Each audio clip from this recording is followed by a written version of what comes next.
Ready for an adventure?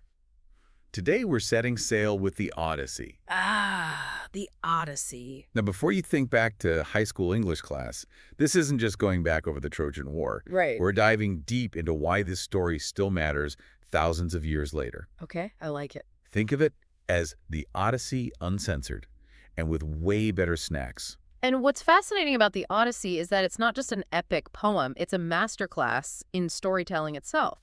It's almost as if Homer, the author, is showing us how stories can be powerful tools. Okay, so tools for what? Building a ship? Charming Circe? What are we talking about here? Think about it this way. In Odysseus's world, a good story can be a matter of life or death. Remember the Cyclops, Polyphemus? Oh yeah, the giant with one eye Mm, and a thing for human snacks. exactly. Now, Odysseus doesn't defeat him with brute strength. He uses his cunning and a very clever lie, telling the Cyclops his name is Nobody. Genius. I mean, talk about thinking on your feet. I can barely come up with a good excuse when I'm running late, let alone facing a man-eating giant. It's a brilliant example of how storytelling, even in the form of deception, was a crucial survival tactic in ancient Greece. So Odysseus was basically the original spin doctor. That's wild.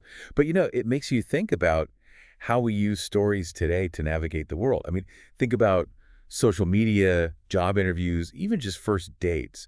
We're constantly crafting narratives to make an impression, to get what we need. It's like Odysseus's ancient tactics are still relevant today. But it's more than just getting out of a jam, right? Didn't he use stories to connect with people too? You're absolutely right. Think about when Odysseus and his crew land on the island of Phaeacians. Good.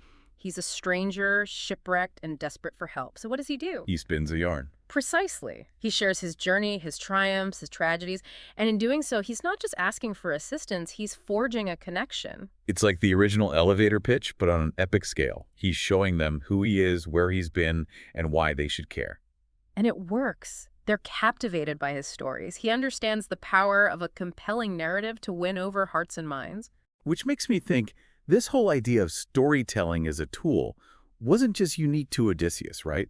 Weren't oral histories a huge deal back then? Absolutely. Think about it. In a world without widespread writing, how else would you pass down knowledge, history, values? Stories were the lifeblood of ancient Greek culture. They preserved the past and shaped the present. So every time Odysseus told his story, he was kind of adding to this living history. Exactly. And that's something that the Odyssey highlights so beautifully. It's not just one story. It's a tapestry woven from multiple perspectives. We hear from Odysseus, of course, but we also hear from others who have heard tales of his exploits. It's like this echo chamber of stories, each one adding another layer to the legend, which, if you think about it, is pretty similar to how we understand history and culture today. It's not just about dates and names, it's about those stories we tell and retell, the ones that stick with us, right? Yes. And this brings us to another crucial aspect of storytelling, the concept of cultural memory. It's this shared understanding of the past, shaped by the stories a society chooses to preserve. And in a way, Odysseus returning home, defeating the suitors, securing his place in Ithaca, it all feeds into this idea of shaping his own legacy. He's not just a hero, he's a story woven into the fabric of his culture. And that desire to secure his legacy, to have his story told and remembered, it's something that resonates deeply even today. You see it everywhere, Yeah. in memoirs, in online profiles, Right. in the way we share our experiences with each other. It's this innate human need to connect with others through stories, to ensure that our lives have meaning beyond ourselves. But the Odyssey isn't just about Odysseus, is it? Definitely not. We've talked about Odysseus' adventures, his cunning, his way with words. Right. But let's talk about Penelope. Yes. She's been holding down the fort in Ithaca for 20 years, right?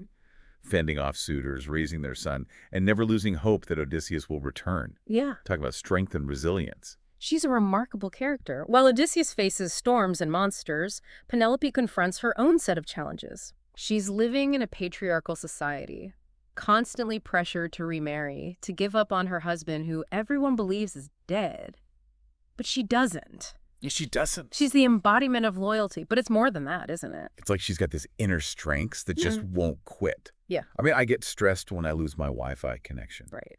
Can you imagine waiting 20 years for your spouse to come home? Oh my goodness. And she doesn't just sit around waiting. She's actively using her intelligence to keep those suitors at bay. Right. Didn't she trick them with that weaving loom, Yeah. saying she'd choose a new husband when she finished weaving this tapestry? Precisely. And each night she'd secretly unravel her work, buying herself more time. Oh, wow.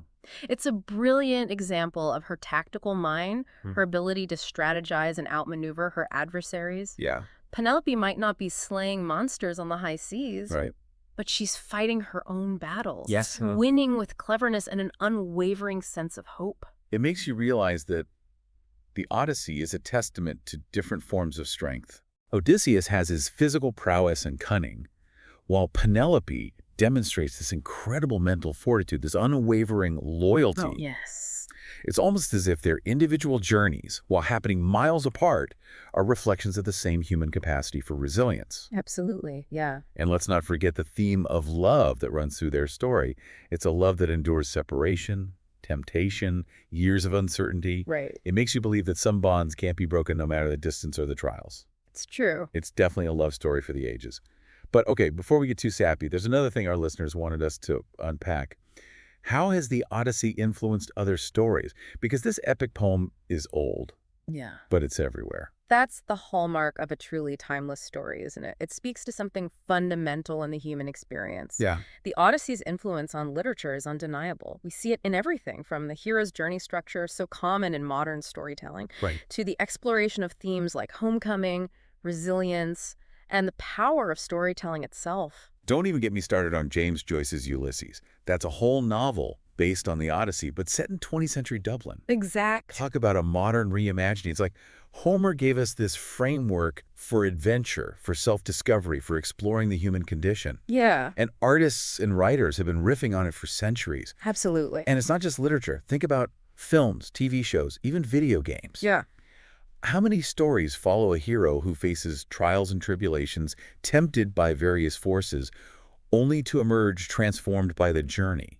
It's the classic hero's journey, and it's deeply ingrained in our cultural DNA, thanks in part to the Odyssey. It really is. It's like the Odyssey is this ancient code that unlocks something fundamental about storytelling. Mm-hmm. The hero's journey, the clever tricks, the longing for home, even the importance of family and loyalty, it's all there. It's amazing, isn't it? How this epic poem from ancient Greece can still feel so relevant today. It makes you wonder, what's your Odyssey? Ah, that's the question, isn't it? And I'm not asking if you've battled any Cyclops lately, though if you have, we definitely need to hear that story offline. Seriously. But what I think the expert means is, think about the journeys you've taken in your own life. And I'm not just talking about travel, although those are important too. Mm. I'm talking about the challenges you've faced, the obstacles you've overcome, the experiences that have shaped who you are today. Exactly. Maybe you had to make a difficult decision, leave a job, start a new relationship. Or maybe you simply had to navigate a tough period in your life, something that tested your strength and resilience. Whatever your Odyssey looks like, I bet there's a story there. And maybe, just maybe, by understanding the power of storytelling, as demonstrated in the Odyssey, we can find new ways to tell our own stories, to connect with others, and to make sense of our own journeys. Because that's the real magic of storytelling, isn't it? It allows us to share our experiences, to find common ground, and to realize that we're not so alone in our struggles and triumphs. Just like the ancient Greeks gathered around the fire to listen to bards recite the tales of Odysseus, we too find comfort and connection in hearing each other's stories. So as we wrap up this deep dive in the Odyssey, remember this. You're the author of your own story. And every day, you're adding a new page to your own epic journey. So what will your next chapter hold?